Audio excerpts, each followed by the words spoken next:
नमस्कार विद्यार्थी मित्रांनो. आपल्याला माहित आहे की ज्यावेळी दोन व्यक्ती भेटतात, दोन व्यक्ती भेटल्यानंतर दोघांमध्ये संभाषणाची सुरुवात जी होते ते प्रश्नाच्या साहाय्याने होते. आपण एखाद्या व्यक्तीला प्रथम स्वरूपातच भेटलो, त्याला काय म्हणतो, काय चाललंय, काय नाही, बरं आहे का, कुठे गेला इतक्या दिवस, काय केलं, म्हणजे अशा प्रश्नातून आपण काय करतो की माहिती करून घेण्याचा प्रयत्न करतो, काहीतरी माहिती जाणून घेण्याचा प्रयत्न करतो. त्याला आपण प्रश्न असं म्हणतो, बरोबर आहे. कारण ज्ञानाचा उगमच हा प्रश्नातून झालेला आहे. ज्ञानाचा उगमच हा प्रश्नातून झालेला आहे. ज्ञानाची माहिती प्राप्त करायची असेल तर प्रश्नाच्या स्वरूपातच आपण चांगल्या पद्धतीने आत्मसात करू शकतो. आपल्याला माहिती आहे, घरामध्ये लहान मुलं असतं, 2 वर्षाचं झालं की अनेक प्रकारचे प्रश्न आपल्याला विचारतात. त्याला काय म्हणतात, त्याला काय म्हणतात, ही वस्तू कशाची आहे, हे कशापासून बनलेली आहे, हे अशीच का आहे, ती तशीच का आहे, असे अनेक प्रकारचे प्रश्न विचारून तो आपल्याला भांबावून टाकतो. पण प्रश्न विचारण्यामागचं कारण काय असतं, त्याच्या बुद्धिमत्तेचा विकास होत असताना, त्याच्या ज्ञानामध्ये भर पडत असताना असे अनेक प्रकारचे प्रश्न त्याला पडतात आणि त्याची माहिती जाणून घेण्याची जी जिज्ञासा त्याच्यामध्ये निर्माण झालेली असते. त्याच्यावर तो अनेक प्रकारचे प्रश्न विचारतो. भाषा ज्ञान वाढवण्यासाठी, भाषेचं ज्ञान विकसित करून घेण्यासाठी अशा प्रकारचे तो नानाविध प्रश्न आपल्याला विचारत असतो आणि ज्ञान त्या ठिकाणी वाढवण्याचा प्रयत्न करत असतो. कारण ज्ञानाचा उगमच आपण पाहिलेला आहे, प्रश्नातून झालेला आहे. आपण प्राचीन काळाचा विचार जर केला तर सॉक्रेटिसच्या काळापासून ते आजपर्यंत शिक्षण प्रक्रिया कशी प्रश्नावर आधारलेली आहे, प्रश्नातून ज्ञानाची उकल केलेली आहे, समस्येची उकल केलेली आहे. सॉक्रेटिस सुद्धा आपल्या शिष्यांना ज्ञान देत असताना अनेक प्रकारचे प्रश्न विचारून तो त्या ठिकाणी विद्यार्थ्यांना ज्ञानदानाचं काम करत असतो. अनेक प्रकारची कोडी विचारून, अनेक प्रकारचे प्रश्न विचारून, समस्या त्यांच्या समोर ठेवून त्याची उकल करण्याचा प्रयत्न करत असे आणि त्यांच्या ज्ञानामध्ये भर घालण्याचा प्रयत्न करत असे. कारण ज्ञान हे कसं आहे, प्रश्नातूनच त्या ठिकाणी तयार होतं. कारण अध्ययन करायचं असेल तर प्रश्न पडला पाहिजे, अध्यापनाला जर प्रारंभ करायचा असेल प्रश्नाच्या साह्यानं करता येतं, अध्यापन प्रभावशाली आपल्याला प्रश्नाच्या साह्यातून करता येतं. म्हणजे ज्ञानामध्ये भरमसाठ वाढ करायची असेल तर आपण प्रश्नाचा आधार घेऊ शकतो. आणि अनेक प्रकारचे जे लागलेले शोध आहेत ते सुद्धा प्रश्नातूनच लागलेले आहेत. कारण वर गेलेला दगड खाली येतो, झाडावर पडलेलं फळ जमिनीवरच का पडतं, असे अनेक प्रकारचे शोध सुद्धा जे लागलेले आहेत ते सुद्धा प्रश्न विचारूनच त्याच्यातून ज्ञानाची निर्मिती झालेली आहे, त्याला आपण शोध म्हणतो. पण तो कुठल्याही स्वरूपाचा असेल, तसंच अध्ययन असेल, अध्यापन असेल, नवीन वैज्ञानिक शोध असेल, हा प्रश्नातूनच तयार झालेला आहे, प्रश्नातूनच त्याची उकल झालेली आहे. असे अनेक प्रकारचे प्रश्न आहेत, त्यावरच आधारित असणारं आपलं पृच्छा प्रशिक्षण प्रतिमान, त्याला इंग्रजीमध्ये आपण इन्क्वायरी ट्रेनिंग मॉडेल असं म्हणतो, त्याला मराठीमध्ये चौकशीवर आधारित प्रतिमान असं म्हटलेलं आहे. या प्रतिमानाचा प्रणेता रिचर्ड सचमन हा आहे. प्रश्न सुचणे ही नैसर्गिक प्रक्रिया असं म्हणतो. तर आपल्याला ज्या प्रश्न पडतो हा कसा आहे, नॅचरल स्वरूपाचा प्रश्न आहे, तो सहज आपल्याला सुचतो आणि आपण समोरच्याला विचारतो. उदाहरणार्थ पहिला आपण लहान मूल, घरात असलेली वस्तू, ही वस्तू अशी का आहे, समजा एखादी वस्तू गोल असेल, ही गोलच का आहे, रस्त्याने जाणारी जर एखादी गाय पाहिली, त्या गायीला 2च शिंग का असतात, त्याला सेफ्टीच का आहे, असे अनेक प्रश्न विचारतो. म्हणजे कसं आहे, नैसर्गिक प्रक्रिया आहे, त्याला कोणी विचारायला सांगितले का नाही, तर सहजरित्या त्याच्यामध्ये निर्माण झालेला प्रश्न असतो. त्याला नैसर्गिक प्रक्रिया असं रिचर्ड सचमन म्हणतो. आणि त्याच्यावर आधारित पृच्छा प्रशिक्षण प्रतिमानाचा त्यांनी पुरस्कार केलेला आहे. तर अध्ययन करायचं असेल तर प्रश्नाच्या स्वरूपामध्ये विद्यार्थ्यांना त्याची उकल झाली पाहिजे, असं सचमन असं म्हणतात. त्याचबरोबर गोंधळून टाकणाऱ्या घटनेचा उलगडा करून घेण्याच्या हेतूने जाणीवपूर्वक विचारलेला सुसंबद्ध प्रश्नांची मालिका म्हणजे पृच्छा होय. पृच्छा कशाला म्हणतात, गोंधळून टाकलेल्या घटनेचा उलगडा करणे, गोंधळून टाकणारे. आता वर्गामध्ये गेल्यानंतर आपण पाहतो मुलांचा गोंधळ चालू असतो, आपण विचार करतो मुलांचा गोंधळ का आहे. वर्गामध्ये शिक्षक अध्यापनाला सुरुवात करतात त्यावेळेस विद्यार्थी विचार करतात की सर आपल्याला आज काय शिकवणार आहे. म्हणजे हे कसे गोंधळून टाकणाऱ्या गोष्टी आहेत. अचानक वातावरणामध्ये झालेला बदल असेल, वातावरणात बदल का झाला, उष्णता एवढी का वाढलेली आहे, पाऊस मुसळधार का पडत आहे, म्हणजे हे काय सांगतात की त्या ठिकाणची असणारी बदललेली परिस्थिती असते, कशा स्वरूपाची आहे, तर गोंधळून टाकणाऱ्या स्वरूपाची आहे. त्याची उकल जर करायची असेल तर आपल्याला सुबद्ध प्रश्नांची मालिका तयार करावी लागेल, त्याच्यातून त्याची उकल करावी लागेल, त्याला आपण पृच्छा असं म्हणतो. पृच्छा ह्या शब्दाचा विचार जर केला तर पृच्छा हा शब्द संस्कृत भाषेतून आलेला आहे. तो जशाला तसा आपण मराठी भाषेमध्ये घेतलेला आहे. याचा अर्थ काय होतो तर चौकशी करणे, प्रश्न विचारणे आणि जिज्ञासा निर्माण करणे यावर आधारित या पृच्छा या शब्दाचा अर्थ आहे. त्याला इंग्रजीमध्ये आपण इन्क्वायरी असं म्हणतो. इन्क्वायरीला आपण चौकशी असं म्हणतो. म्हणजे पृच्छा म्हणजे चौकशी करणे, प्रश्न विचारणे आणि जिज्ञासा निर्माण करणे असा त्याचा अर्थ होतो. पण पृच्छा प्रतिमानाचा विचार जर केला तर ही अशी शिकवण्याची पद्धत आहे की ज्यामध्ये समस्या ओळखून प्रश्न विचारतात. पृच्छा प्रशिक्षण प्रतिमान कसं आहे, इन्क्वायरी ट्रेनिंग मॉडेल कसं आहे तर विद्यार्थ्याला प्रश्न विचारून समस्या ओळखून प्रश्न विचारतात की समस्या कशी आहे.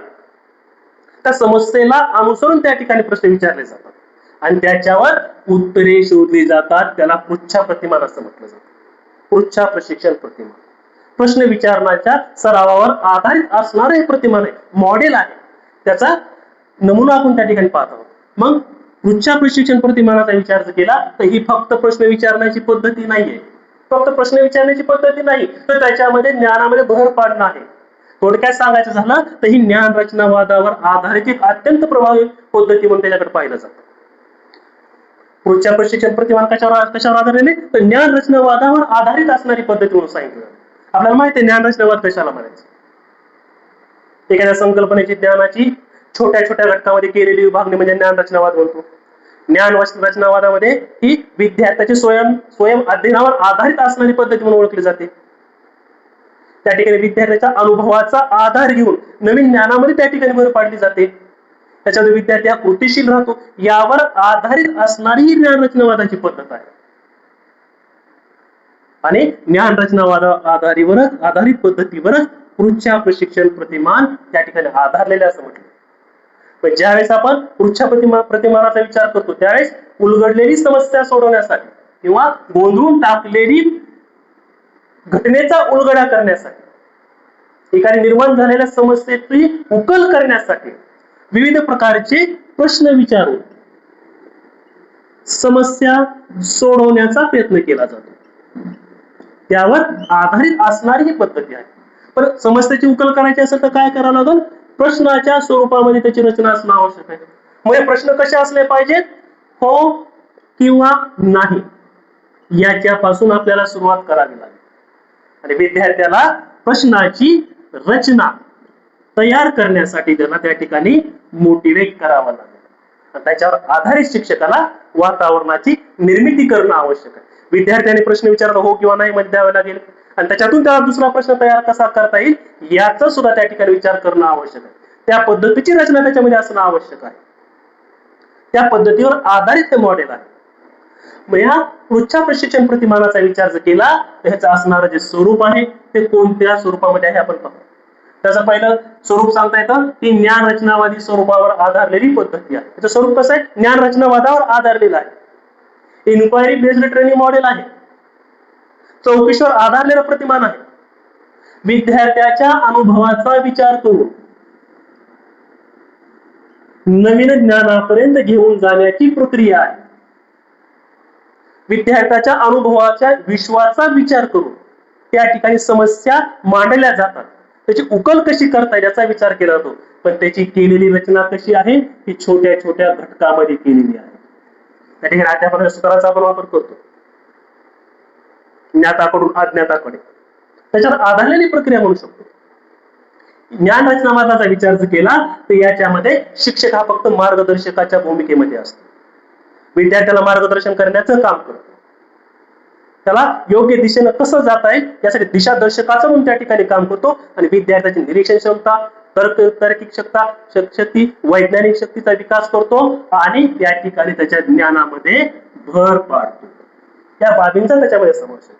दुसरा स्वरूपाचा मुद्दा सांगितलेला आहे, ही पद्धती ही विद्यार्थी केंद्रित आहे आणि सक्रिय स्वरूपाची प्रक्रिया आहे. बघा ही प्रक्रिया कशी आहे, विद्यार्थी त्या ठिकाणी सक्रिय ठेवला जातो. अवधान विद्यार्थ्याचं टिकून राहून त्या पद्धतीची रचना त्या ठिकाणी केलेली आहे. नवीन माहिती आत्मसात त्याला करता यावी त्या पद्धतीचं वातावरणाची रचना त्या ठिकाणी केलेली आहे. त्या स्वरूपाची रचना त्या ठिकाणी केलेली आहे. विद्यार्थ्यामध्ये जिज्ञासा निर्माण कशी करता येईल याच्यावर आधारलेली ही पद्धती आहे. त्यामध्ये विद्यार्थी हा सतत सक्रिय त्या ठिकाणी ठेवला जातो. कारण ही रचना कशी आहे, प्रश्न उत्तरावर आधारलेली आहे. प्रश्न विचारणे, उत्तर घेणे, उत्तरातून प्रश्न तयार करणे, पुन्हा उत्तर घेणे, पुन्हा प्रश्न तयार करणे. कारण समस्या कशी आहे, प्रश्नातून त्याची सोडवणूक करायची. गोंधळलेली परिस्थिती असेल, त्याची उकल करायची असेल, त्याचा उलगडा जर करायचा असेल तर आपल्याला या पद्धतीचा आधार घ्यावा लागतो. आणि ही विद्यार्थ्याशी केंद्रीभूत असणारी पद्धती ओळखली जाते.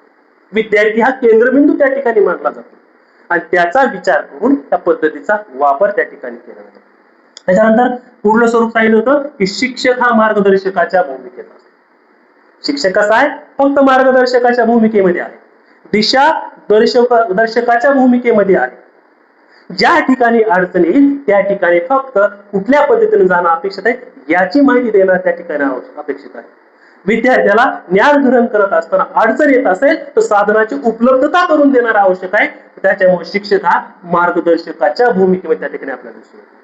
त्याच्यानंतर चौथा स्वरूप सांगितलेलं आहे, समस्येवर आधारित याची सुरुवात केली जाते.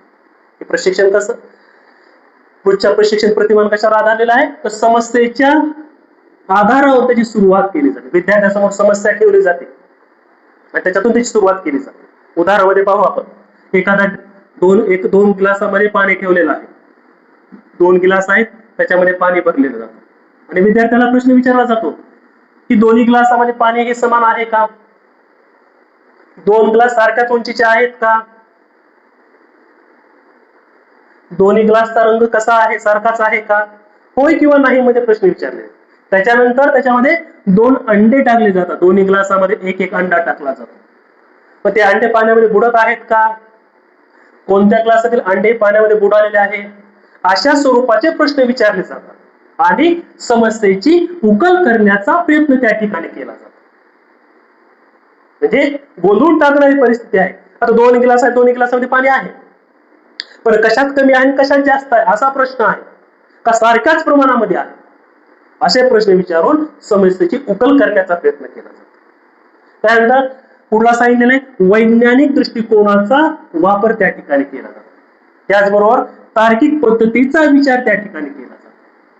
मग वैज्ञानिक पद्धतीचा आणि तार्किक दृष्टिकोनाचा आपण जर विचार केला तर त्याच्यामध्ये आपल्याला सांगता येतं की निरीक्षण करणे, प्रश्न उपस्थित करणे, त्याचबरोबर गृहीतके तयार करणे, माहितीचं संकलन करणे, निष्कर्ष काढणे, विश्लेषण करणे, स्पष्टीकरण देणे, या बाबी तार्किक आणि वैज्ञानिक दृष्टिकोनावर आधारलेले आपल्याला दिसून येतात. कारण निरीक्षण कशावर आधारित आहे, वैज्ञानिक पद्धतीवर आधारलेले बाब. सूक्ष्म बाबीचं निरीक्षण करणे आणि त्याच्यावर आधारित तार्किक दृष्टिकोनातून विश्लेषण करणे, स्पष्टीकरण देणे, या बाबी त्याच्यामध्ये आधारलेल्या आहेत. विशिष्ट नियमांचा वापर करणे, शास्त्रशुद्ध पद्धतीचा विचार करणे, या बाबी त्याच्यामध्ये समाविष्ट झालेल्या असतात. त्याच्यावर आधारलेली पद्धतीवर ओळखली जाते. म्हणजे स्वरूपाचा विचार जर केला तर ज्ञान रचनामध्ये स्वरूपाची पद्धती आहे, विद्यार्थी केंद्रित व सक्रिय स्वरूपाची पद्धती म्हणून ओळखली जाते. त्याचबरोबर शिक्षक मार्गदर्शकाच्या भूमिकेमध्ये त्याच्यामध्ये आपल्याला दिसून येते. समस्या निराकरणावर आधारित पद्धती आहे. त्या प्रतिमानाची सुरुवातच कशी आहे, समस्यावर आधारित सुरुवात त्याच्यामध्ये केली जाते, समस्या त्याच्यासमोर ठेवली जाते आणि त्याची उकल कशी करता येईल या बाबीतून त्या प्रतिमानाची सुरुवात केलेली आहे. त्याचबरोबर वैज्ञानिक पद्धतीचा वापर त्याच्यामध्ये केला जातो आणि तार्किक पद्धतीचा वापर करून विश्लेषण, स्पष्टीकरण याचा विचार करून त्याच्यातून निष्कर्ष काढले जातात. यावर आधारलेली ही पद्धती आहे. आता आपल्याला पुढील मुद्दा पाहायचा आहे, पुढच्या प्रशिक्षण प्रतिमानाचे टप्पे. त्या टप्प्याचा विचार जर केला तर समस्येचे सादरीकरण हा पहिला टप्पा आपल्याला सांगता येतो. तर विद्यार्थ्यासमोर समस्या मांडणे, प्रश्नाच्या स्वरूपामध्ये त्याची रचना त्या ठिकाणी तयार करून देणे आणि वयोगटाचा विचार करून त्या ठिकाणी आपल्याला त्याची रचना करणं आवश्यक आहे. कारण समस्येचं सादरीकरण करायचं असेल तर विद्यार्थ्यासमोर समस्येची मांडणी करणं आवश्यक आहे. त्याचबरोबर त्या ठिकाणी प्रश्नाचं स्वरूप कसं आहे याची जाणीव त्यांना करून देणं आवश्यक आहे. प्रश्न हे हो किंवा नाही स्वरूपाचे असणं आवश्यक आहे, उत्तर हे त्याच्या स्वरूपामध्ये येणं अपेक्षित आहे. त्या पद्धतीचे स्वरूप असेल त्याची विद्यार्थ्याला जाणीव करून देणं आवश्यक आहे.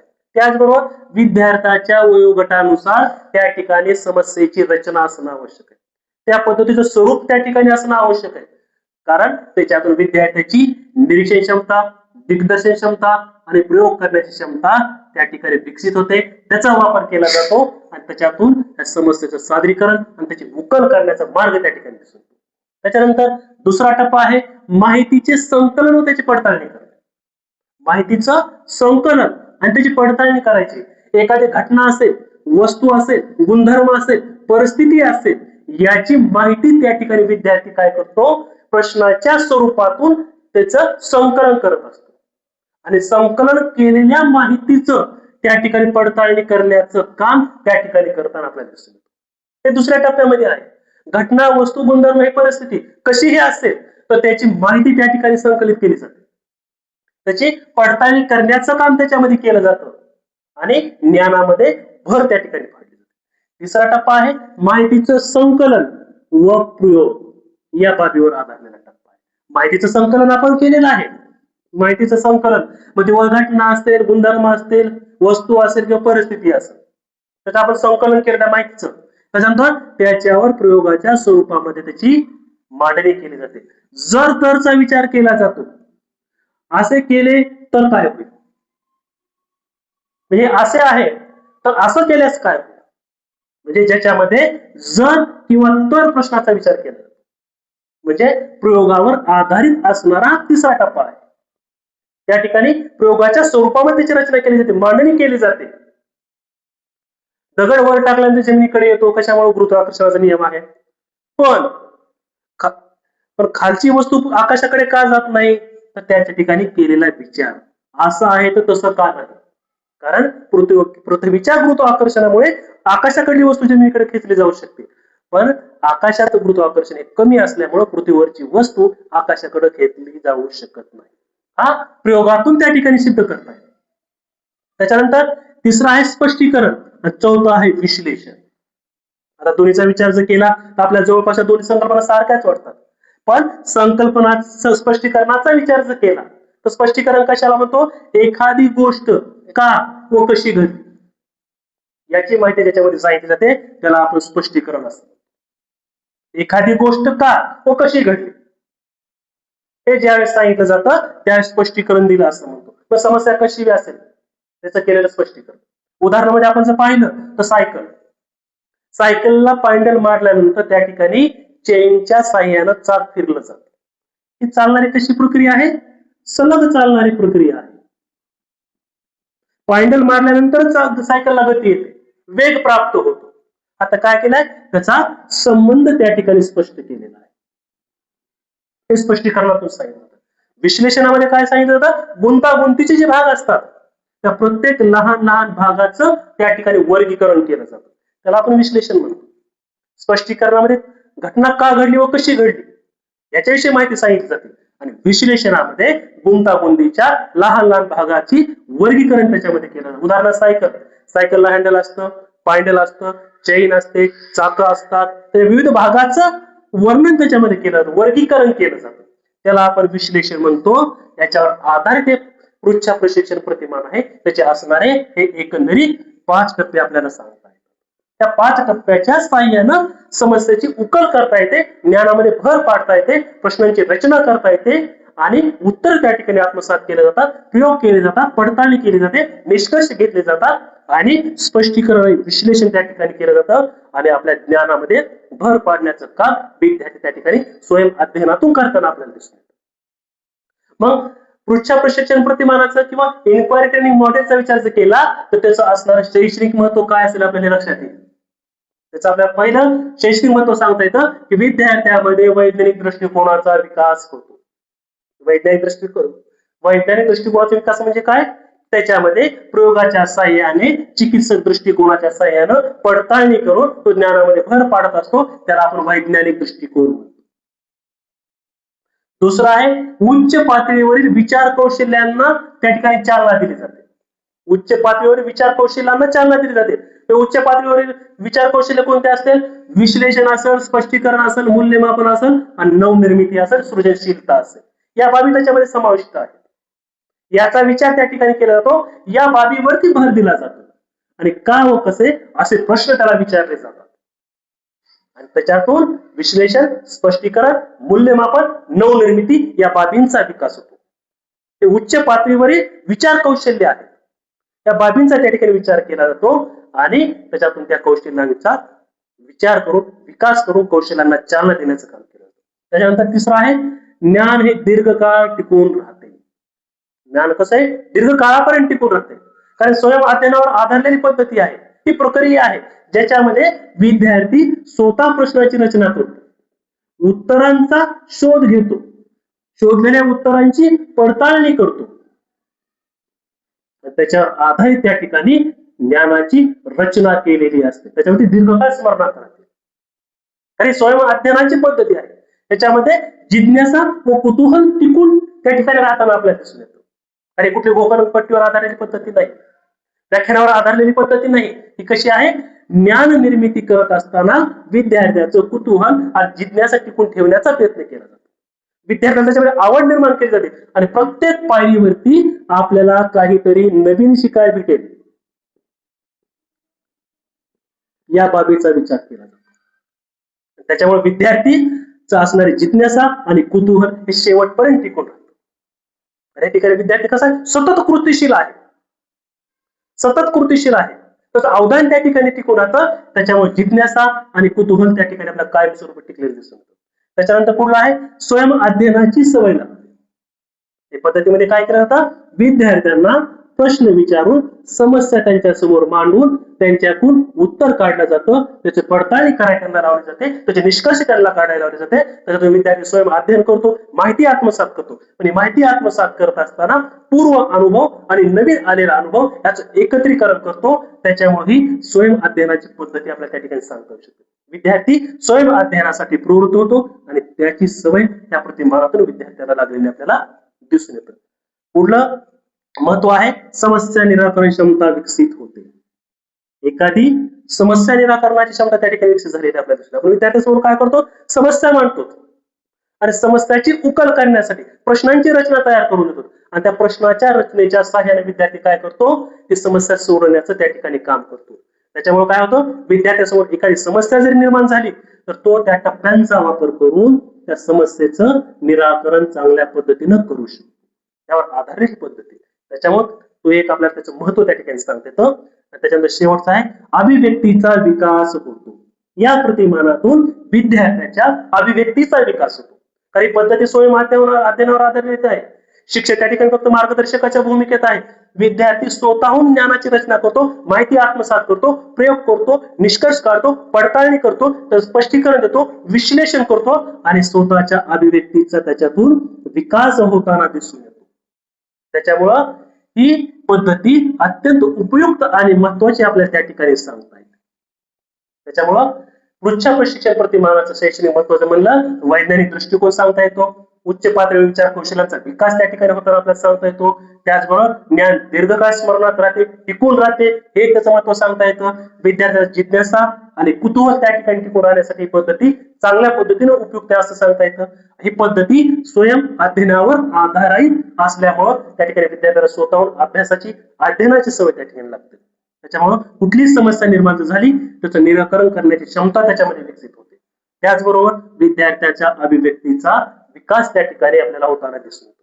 जर हा व्हिडिओ तुम्हाला आवडला असेल, लाईक करा, सबस्क्राईब करा आणि शेअर करा की जेणेकरून पुढील येणाऱ्या व्हिडिओचा तुम्हाला लाभ घेता येईल. धन्यवाद.